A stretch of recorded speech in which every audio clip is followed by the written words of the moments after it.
enjoyed playing scratch-off tickets. I felt restless if I did not scratch one for a single day. After becoming familiar with the shop owner, I always scratched first and paid later. One day, the scratch-off ticket I took revealed $1 million prize. The shop attendant, Chloe Byrne, snatched the ticket from my hand. "You never paid for this scratch-off ticket. Taking it without asking makes you a thief. But look, I'm in a good mood right now, so I can't be bothered to argue with you. Just get out of here." Her straight-up robbery act nearly made me laugh. "I scratched this ticket. You saw the big prize and decided to claim it as your own. That makes you the real thief." Chloe was shameless and would not back down. "I don't care who's a thief or not. This ticket is mine, and nobody's taking it from me." Seeing her like that, I made a call. Lucky Mart on Spring Street has been stealing customers' winning tickets and refusing to pay. Revoke their license effective today. After hanging up, I looked at the shop attendant, Chloe Byrne, and warned her again. "If you don't give me that ticket right now, not only will you lose the prize, but your shop will also get shut down over this." Chloe firmly held the ticket in her hand and said dismissively, "Honey, I wasn't born yesterday. We've been reported a dozen times. Guess what? We're still open. Now get lost. Don't even think about taking my ticket." I wanted to tell her that my call was not an ordinary complaint. That call was to revoke their shop's license to sell scratch-off tickets. But seeing how she refused to listen to a word I said, I stopped wasting my breath on her. Some people just need to learn the hard way. "Let me ask you one last time. Are you giving me back my scratch-off or not?" Chloe thought I had run out of options. She became even more arrogant. "What are you going to do if I don't? You didn't pay for it. That makes it the shop's property." I had always been the kind of person who responded to kindness but dug in my heels against threats. To be honest, I did not really need $1 million.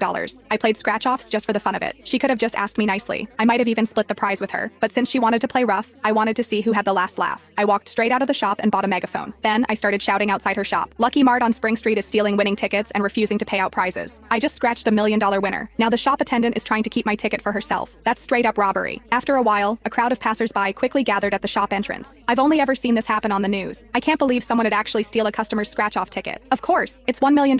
Who wouldn't be tempted? I'm with the customer on this one. You need to get back what's yours. Seeing the growing crowd at the door, Chloe realized that making a big scene would not work in her favor. But giving up on that $1 million scratch-off ticket was also impossible for her. She pushed me toward the exit and tried to close the shop door. I saw what she was trying to do. I forcefully blocked the doorway to stop her. Just when the two of us were pulling and shoving, a police car arrived with sirens blaring. Chloe glared at me. "How dare you call the cops?" I glared back at her. I was the one who was wronged here. Why wouldn't I call the cops? Two officers got out of the car. Chloe rushed to file a false complaint against me first. She came into my shop and stole a scratch-off ticket. Then she grabbed a megaphone and started yelling all kinds of lies. "She's slandering my business." "Arrest her now," I retorted. "You're the one lying and twisting things. I bought this scratch-off ticket fair and square from your shop. You saw me win and got greedy. Then you snatched the ticket right out of my hand." Chloe smirked and looked at me. "You claim you bought it fair and square. Show me your payment receipt." I was a regular customer at this store. Every time I walked in, Chloe would hand me the scratch-off tickets. Scratching first and paying later had become an unspoken understanding between us. I never expected this to become her leverage against me. I pointed at the surveillance camera. "You handed me this ticket yourself. I didn't just take it without asking like a thief. The security camera proves it. The second you handed me those tickets, a purchase agreement was made between us." Hearing my words, the police officer requested to review the surveillance footage. Chloe's face turned pale. "Only my boss has access to the security footage. He's not here right now, so no one can see it."